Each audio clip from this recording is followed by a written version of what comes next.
Coucou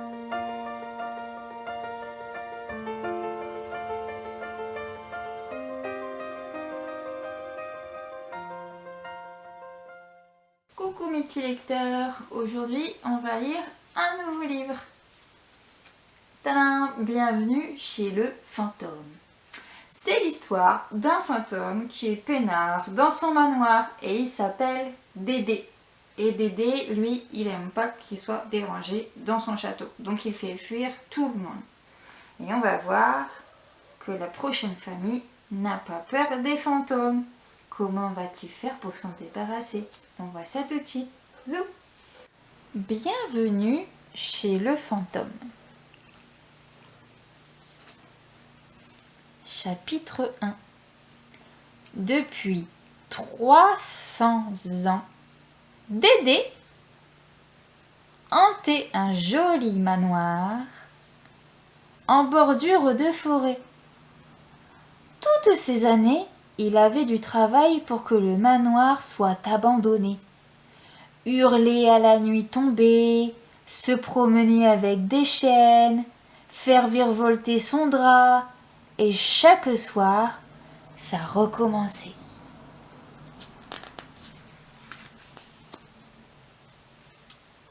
Mais quelle joie lorsque la nouvelle avait circulé.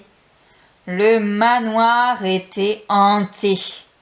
Dédé avait même reçu la visite de la télé. Il avait fait son sourire le plus grimaçant et le caméraman était parti en courant.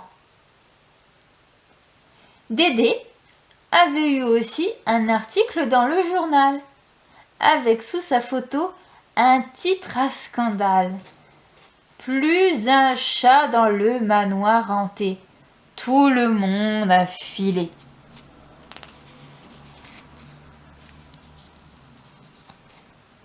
Les efforts de Dédé avaient été récompensés.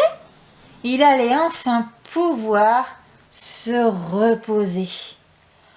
À présent, tranquille dans son grenier, Dédé rêvassait. Que vais-je faire de mes journées? Tricoter des toiles d'araignée? Prendre des bains de brume? Bronzer au clair de lune? Mais tandis qu'il laissait courir son imagination, Dédé entendit un bruit de camion.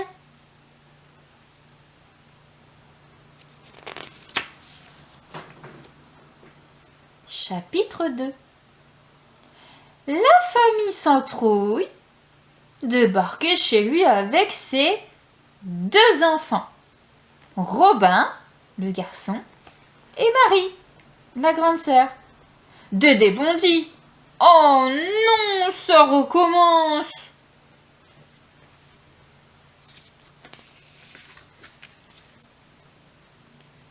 Alors évidemment, il se remit au travail.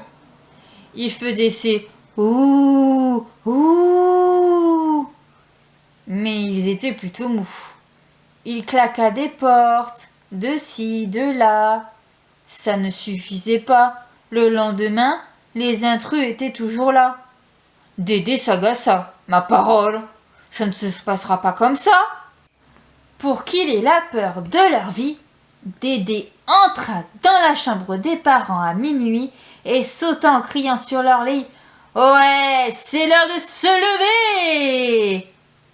Les Citrouilles ouvrent les yeux,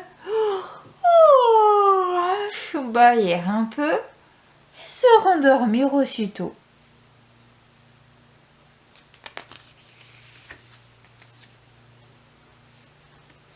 Avec les enfants, Dédé n'eut pas plus de succès. Il fit voler leurs jouets à travers le salon. Mais Robin et Marie sautèrent pour les attraper et retournèrent s'amuser. Ils trouvaient ça trop drôle. Dédé réfléchit. Je vais devoir frapper plus fort, sinon, dans 100 ans, on y est encore.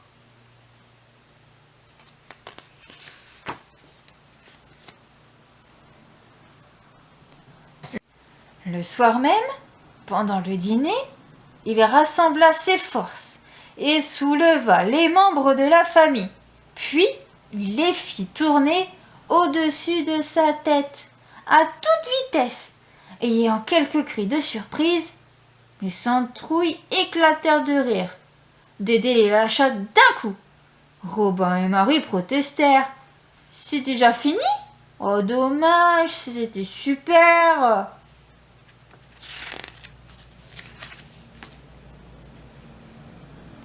Très en colère, Dédé sortit prendre l'air sans son drap d'hiver. Mais le lendemain, il tomba malade et dut rester couché. Comme il n'avait plus la force de hanter le manoir, soudain, un grand silence se fit.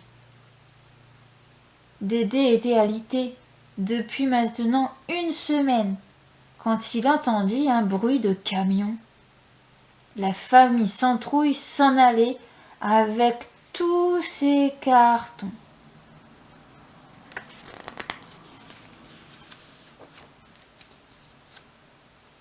Chapitre 3. Dédé descendit. Dans le salon vide, la voix de Monsieur Cendrouille s'éleva. « Ah, dommage que le fantôme soit parti. La maison est trop triste sans lui. »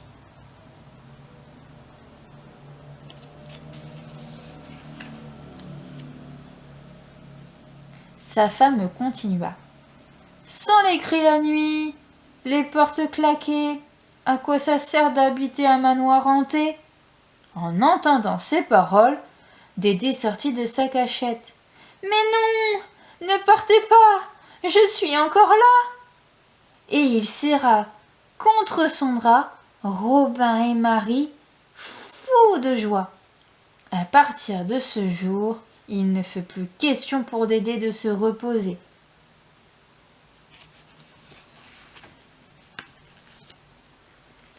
Et pour faire plaisir à ses nouveaux amis, il leur préparait souvent de petites frayeurs.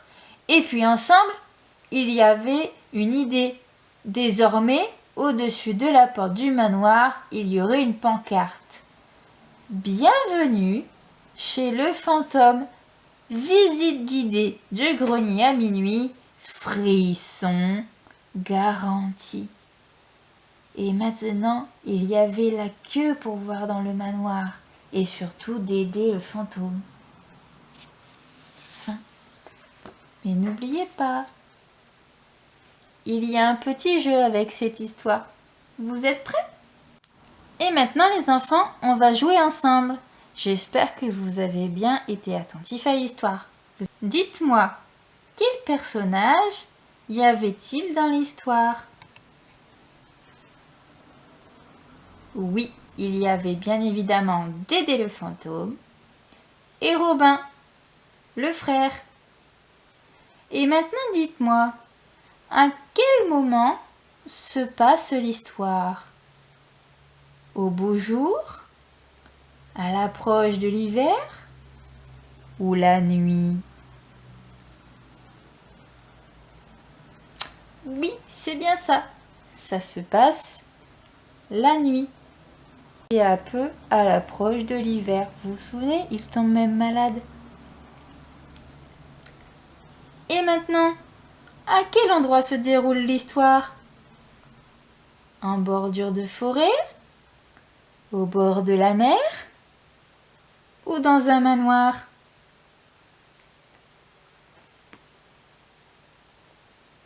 Oui, les enfants, c'est vrai qu'ils habitent dans un manoir. Mais souvenez-vous, au tout début, j'ai précisé que c'était en bordure de forêt.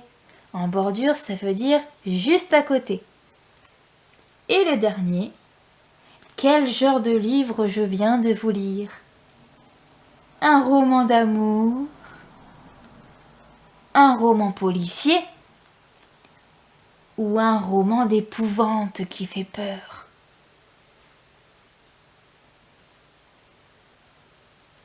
Oui, les enfants, c'est un roman d'épouvante.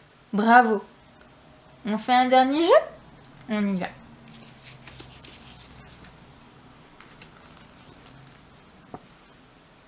Réponds par vrai ou faux aux phrases que je vais te lire. Dédé, le fantôme, habite dans une caravane. Vrai ou faux? Évidemment, c'est faux, il habite dans le manoir. Deuxième phrase.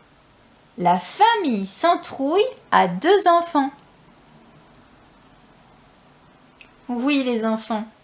Ils ont bien 2 enfants, une petite fille et un garçon. Troisième phrase. Le caméraman du début est parti en courant. Oui, c'est vrai, les enfants.